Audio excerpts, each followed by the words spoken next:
ममता जी, आपको आज की इस गाने के आइटम सॉन्ग है, ऑफ कोर्स आइटम सॉन्ग हमेशा हैप्पीएस्ट मोमेंट में आते हैं। मूवी का जब हैप्पीएस्ट मोमेंट होता है तभी उसे एंजॉय किया जाता है, एंड आई गेस ये भी एक उसी प्रकार का नंबर है और मेरी बस ख्वाहिश ये है कि लोग उसे एंजॉय करें।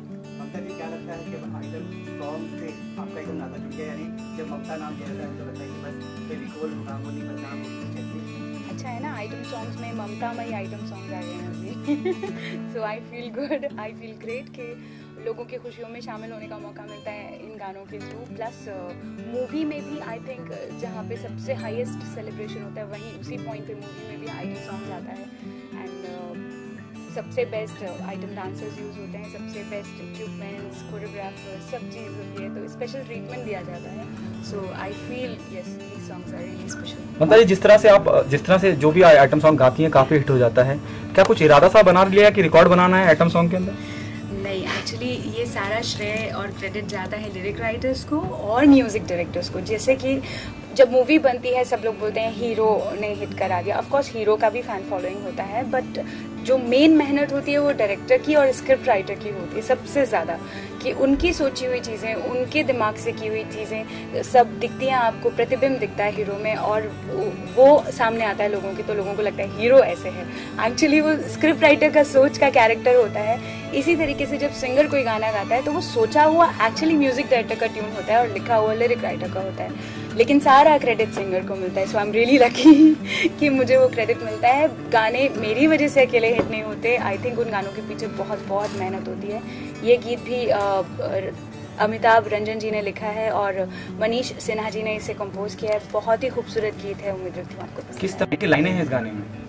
अच्छी है, फंकी है, जैसा कि मैं प्रेफर करती हूँ आइटम सॉन्ग्स चीप ना होके, वल्गर ना होके, अगर फनी रहते हैं, फंकी रहते हैं, बिकॉज वही हमारा सोच भी होता है। तो जब हम इंजॉय करते हैं या किसी भी फंक्शन में तो मस्ती मजाक के मूड में रहते हैं, और उसी टाइप से अगर आइटम सॉन्ग्स हों तो लोग उन्हें ज़्यादा लाइक करते हैं। इस गीत में भी कुछ ऐसा ही है कि मैं तो समझी थी हाई फाई, तू तो चिंदी चोर निकला, something like that, and it's a beautiful number I think. देखिए ममता जी, गाना आप गाती हैं, सिंगर्स गाता है, म्यूजिक डायरेक्टर का उसमें बहुत बड़ा योगदान होता है, लेकिन जब गाना फिल्माया जाता है खूबसूरत हमारी हीरोइंस है बॉलीवुड की, तो वे आपस में टकराती हैं। जब भी दो फिल्में आती है, जो आगे पीछे आ रही है, दोनों में आइटम सॉन्ग हो, तो आखिर में बातचीत कि कहीं ना आप इस पे करेगी या ऐश्वर्या करेगी, ऐसे क्यों होता है? क्या आखिर ये कॉल तो डायरेक्टर का कॉल है, राहुल जी से पूछना चाहिए। आई थिंक ये सवाल हमारे जो मूवी के डायरेक्टर हैं राहुल पंडित जी, लेकिन सिंगर का काम होता है कि गाने को अच्छे से सजा दे, और स्क्रीन पे वो गाना कैसे सजाया जाए वो डायरेक्टर का काम है। तो आई थिंक हम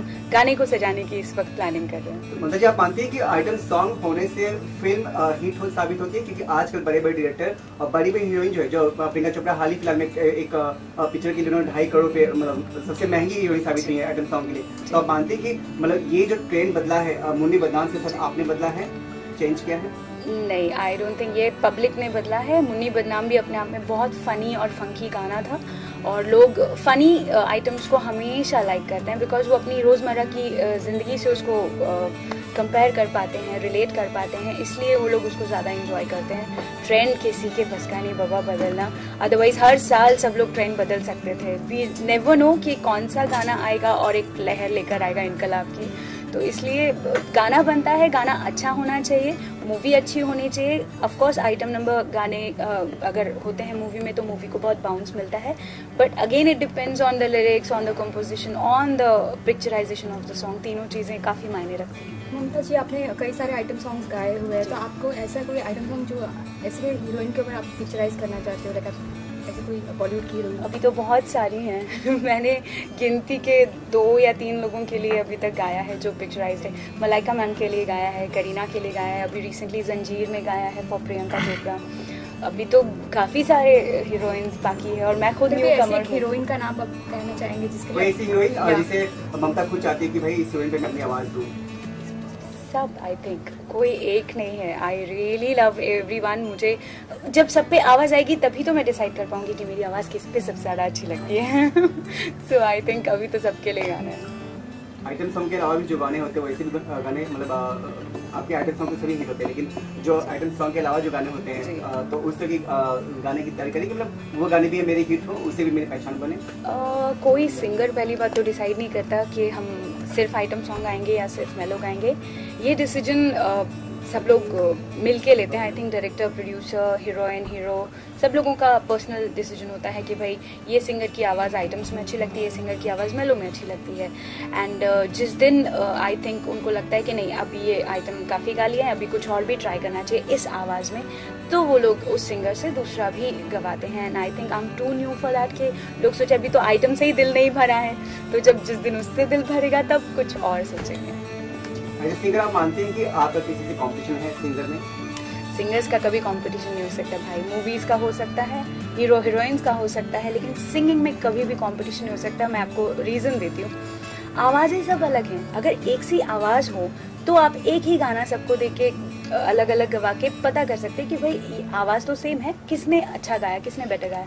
लेकिन जब आवाज़ें अलग अलग हैं और सबकी आवाज़ अच्छी लगती है तो आप कैसे डिसाइड कर पाते हैं कि ये वाला ज़्यादा अच्छा है? क्योंकि कोई सूफी ज़्यादा अच्छा गाता है, कोई आइटम ज़्यादा अच्छा गाता है, कोई मेलो ज़्यादा अच्छा गाता है, तो there is no competition. Compositions में कॉम्पिटिशन है कि किसकी धुन अच्छी है या किसके लिरिक्स अच्छे हैं, इसमें कॉम्पिटिशन हो सकता है, बट आवाज़ों में नहीं।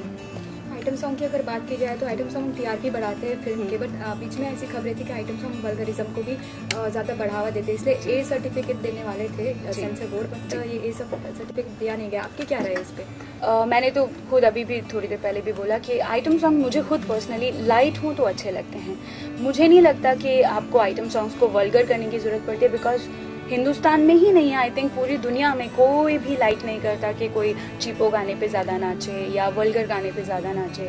Everyone wants a decent song. जब पार्टी चलती है वहाँ दादा दादी भी होते हैं, वहाँ छोटे छोटे बच्चे भी होते हैं, तो अगर फ़नी होता है, अगर फंकी होता है, छेड़छाड़ वाला होता है, नटखट होता है, वो सब चलते हैं। लेकिन जहाँ वल्गैरिटी आ जाती है वहाँ कहीं ना कहीं उस पर ब्रेक जैसा लग जाता है इनफैक्ट। तो आई डोंट थिंक कि बहुत ज़्यादा ग्लैमरस होना ज़रूरी है, गाने का फंकी और फ़नी होना बहुत ज़रूरी है। मंदा जी, आपके आइटम सॉन्ग को छोड़ के बाकी जो आइटम सॉन्ग है बॉलीवुड के, उसमें से आपका फेवरेट कौन सा सॉन्ग है? मुझे बलमा बहुत पसंद है। श्रेया ने इतना प्यारा गाया है वो, आई जस्ट लव। मैंने कभी एक्सपेक्ट नहीं किया था कि she has a different side to it all together, and वो बहुत अच्छा है। कुछ दो लाइन होती है बलमा?